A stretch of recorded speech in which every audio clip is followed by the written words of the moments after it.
Šveice vairs nav tikai tumšais zirdziņš pasaules hokejā. Tā ir viena no bīstamākajām komandām turnīrā.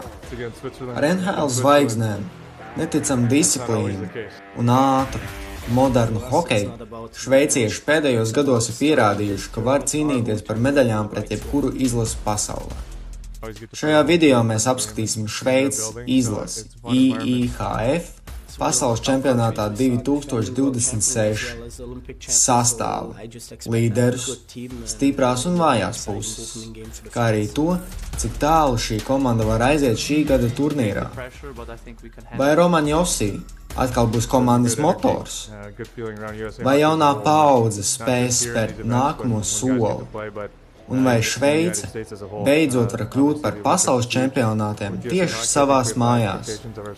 Par to visu runāsim jau tūlīt, tāpēc neaizmirst piespiest laiku, abonēt kanālu un rakstīt komentāros, cik tālu, tavuprāt, Šveice tik šajā čempionātā.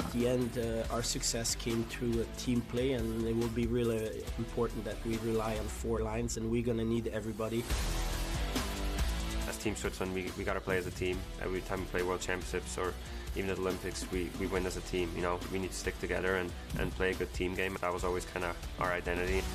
We stick together no matter what happens, and it's just a really fun group, what we have.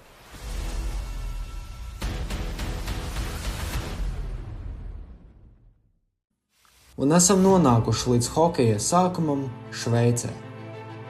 Ledus hokejs Šveicē parādījās 19. gadsimta beigās un 20. gadsimta sākumā, kad britu tūristi un studenti ziemas kurortos iepazīstināja vietējos iedzīvotājus ar šo sporta veidu. Īpaši nozīmīgi bija kalnu kurorta attīstība tādās vietās kā Davosa un St. Moritz, kur ziemas sports kļuva ļoti populārs. 1908. gadā Šveice kļuva par vienu no starptautiskās ledus hokeja federācijas International Ice Hockey Federation dibinātāju valstīm. Tās parādīja, ka valsts jau agrīni bija iesaistīta starptautiskajā hokeja attīstībā. Un Šveices hokejs, redzams, ka ir attīstījies ļoti nozīmīgi.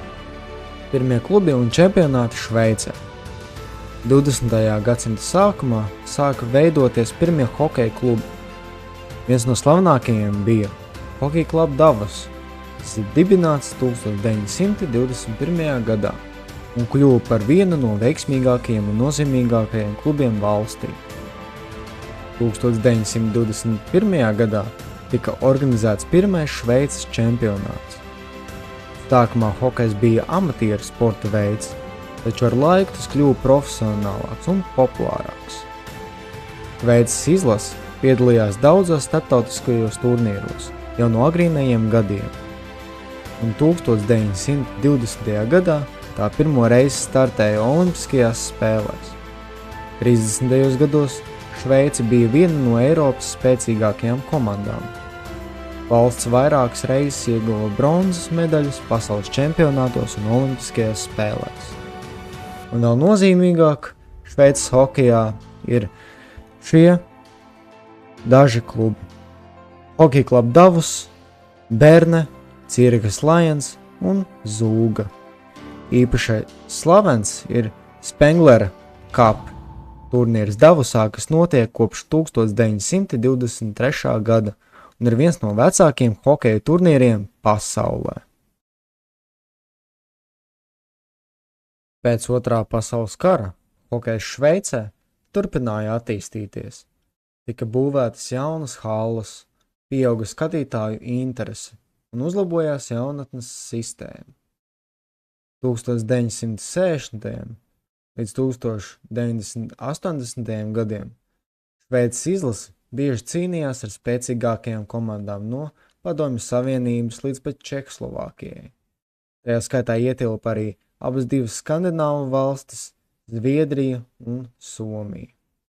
Lai gan Šveice nevienmēr izcīnīja medaļas, tā nostiprinājās kā stabila hokeja valsts, kur mēs pazīstam jau šodien.